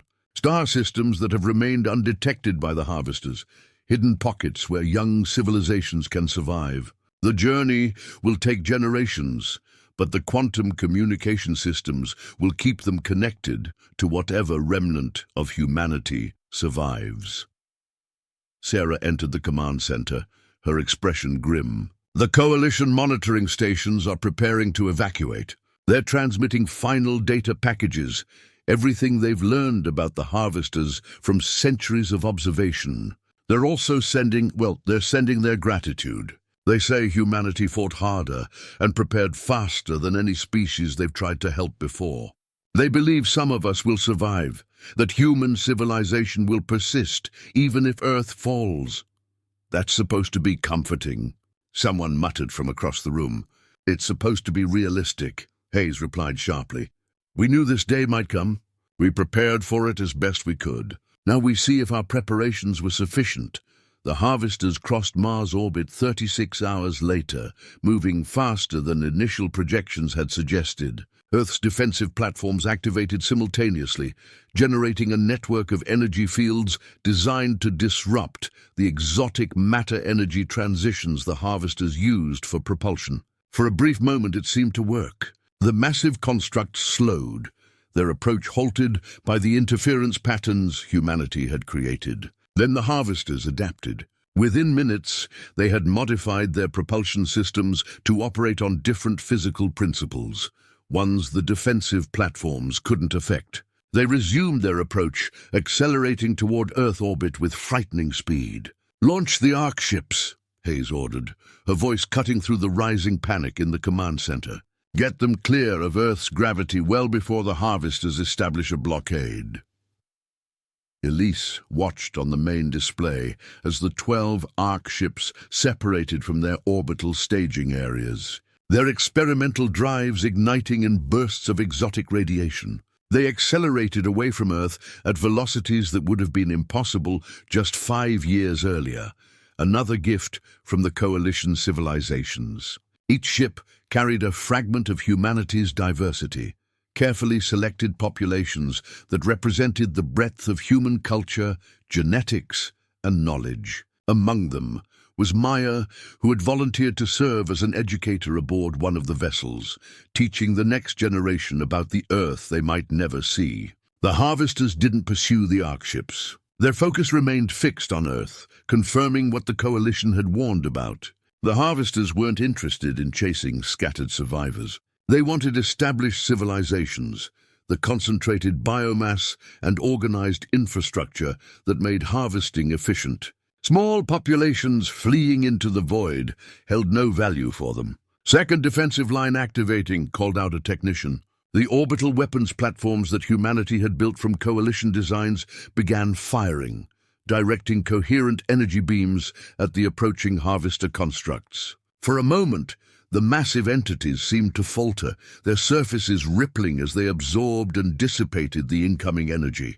But it was like attacking a hurricane with stones. The harvesters absorbed the weapons fire, analyzed it, adapted to it. Within minutes, they had developed countermeasures, generating fields that deflected the energy beams harmlessly into space. Then they returned fire, The counterattack was precise and devastating. Harvester weapons lanced through space, targeting the orbital platforms with perfect accuracy. One by one, the defensive installations winked out of existence, vaporized by energies humanity barely understood. The entire second defensive line collapsed in under 20 minutes. "Fall back to tertiary positions," Hayes ordered, though everyone in the room knew tertiary positions wouldn't fare any better. They were buying time, minutes and hours for evacuation efforts on the ground, for the Ark ships to reach safe distance, for final goodbyes and desperate last messages. Elise felt a strange calm settling over her. She had spent 5 years dreading this moment, imagining the terror and chaos of humanity's last stand. But now that it was happening, she found herself thinking not about the ending, but about what they had achieved. They had united a fractured world. They had built unprecedented technology in impossible timeframes. They had saved 15,000 people, preserved humanity's legacy, ensured that even if Earth fell, human civilization would continue among the stars. The harvesters entered Earth's orbital space. Up close, they were even more incomprehensible than sensor readings had suggested. Their surfaces seemed to exist in multiple dimensions simultaneously, geometries that hurt to look at directly. They positioned themselves in a perfect sphere around the planet, a formation that would allow them to harvest the entire biosphere simultaneously. Then something unexpected happened. The monitoring station in Earth's geostationary orbit, which had been silent since the harvesters' arrival, suddenly activated. A massive energy pulse erupted from the small craft, expanding outward in a sphere that enveloped the nearest harvester construct. The harvester's surface flickered, destabilized by whatever the monitoring station had unleashed. For a moment, it seemed like the entity might actually be damaged. Then it recovered, adapting once again to the new threat. But the monitoring station had achieved its purpose. It had drawn the harvester's attention away from Earth's defensive positions, giving humanity a few precious minutes of reduced pressure. "The coalition," Marcus breathed. "They're sacrificing their monitoring stations to buy us time." One by one, the other monitoring stations activated throughout the solar system, each one unleashing similar energy pulses before being destroyed by harvester counterfire. It was a final gift from civilizations who had watched humanity grow, who had tried to warn and protect them, who now spent their own resources in a last desperate attempt to help Earth survive. Hayes seized the opportunity. "Activate the quantum disruption grid. Every generator, full power, focused on the nearest harvester. If we're going down, we take one of them with us." The quantum disruption grid was humanity's most advanced weapon, a network of generators positioned across Earth's surface that could create localized disruptions in the fabric of space-time itself. It was experimental, dangerous even to those using it, and there was no guarantee it would work against technology as advanced as the harvesters. But it was their last option. The activation sequence began. Across every continent, quantum generators hummed to life, drawing enormous amounts of power from every available source. The lights went out in cities worldwide as the grid diverted all energy to the weapon system. In the command center, Elise watched the power readings climb toward critical thresholds, each second bringing them closer to either triumph or catastrophic failure. The disruption field manifested as a visible distortion in space, a ripple of twisted reality that engulfed the nearest harvester construct.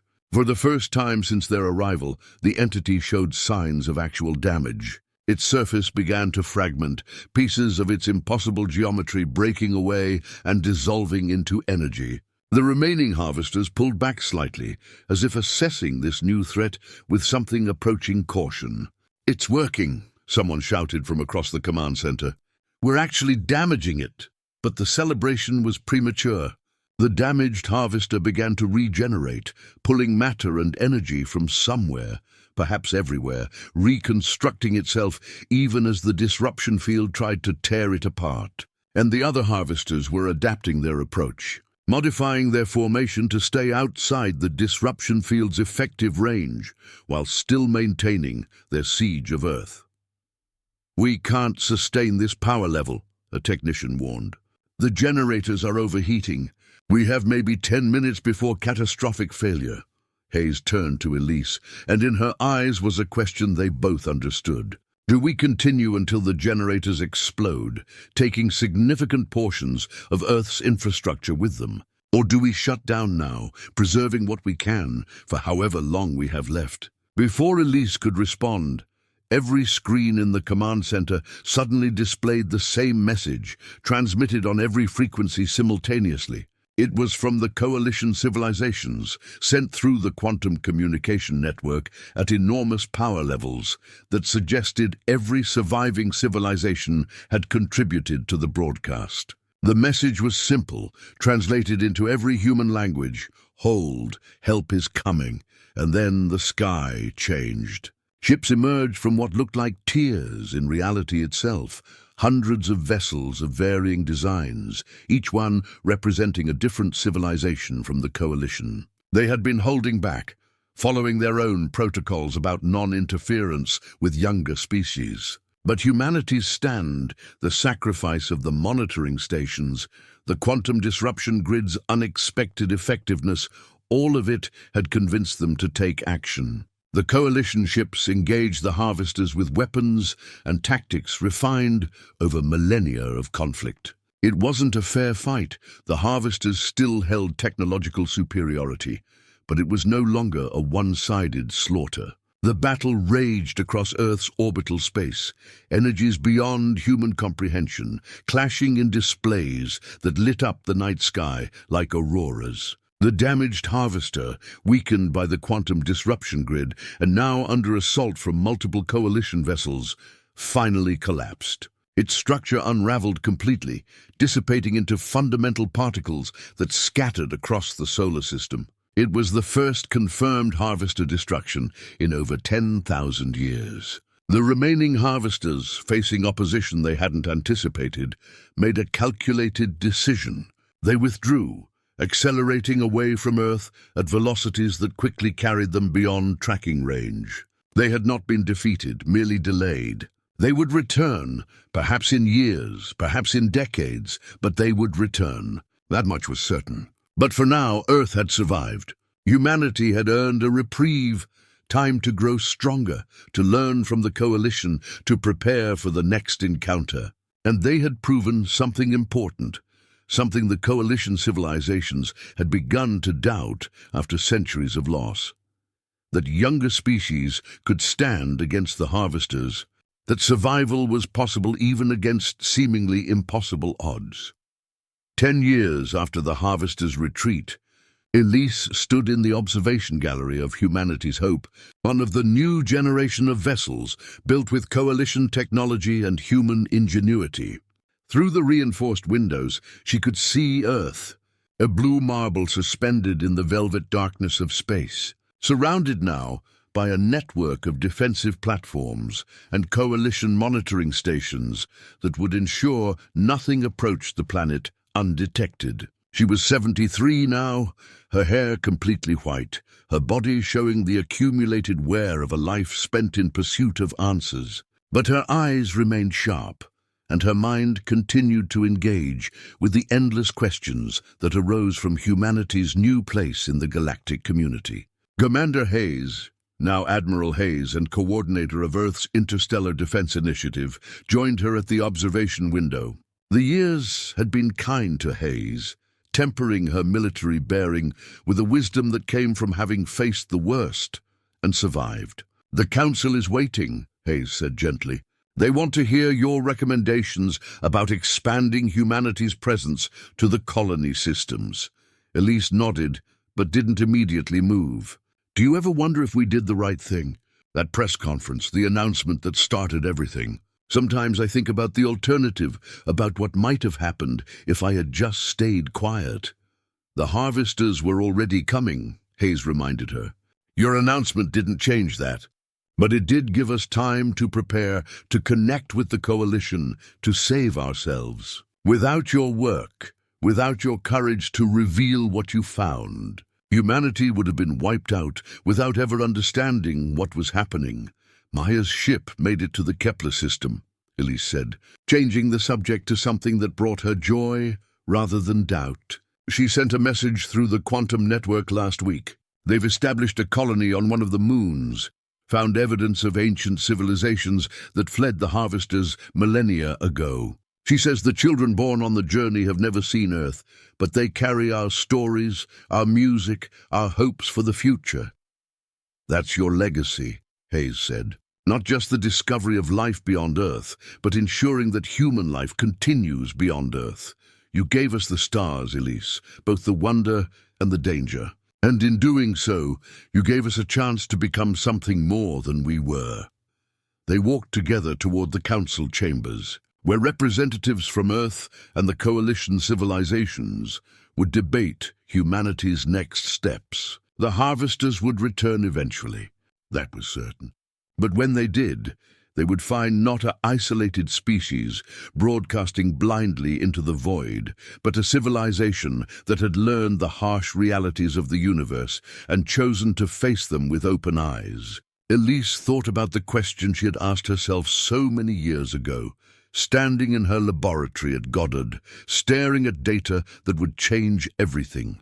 Was the search for knowledge worth the cost? The answer, she had learned, was complicated. Knowledge brought both wonder and burden, both opportunity and responsibility. But it was still better than ignorance, always better than ignorance. The universe was vast and dangerous, and filled with marvels humanity was only beginning to understand. And Elise Tanaka, who had spent her life searching for proof that we were not alone, had found it in the most profound way possible. Not just life among the stars, but connection, community, and the chance for humanity to take its place among the ancient civilizations that had survived by helping each other endure.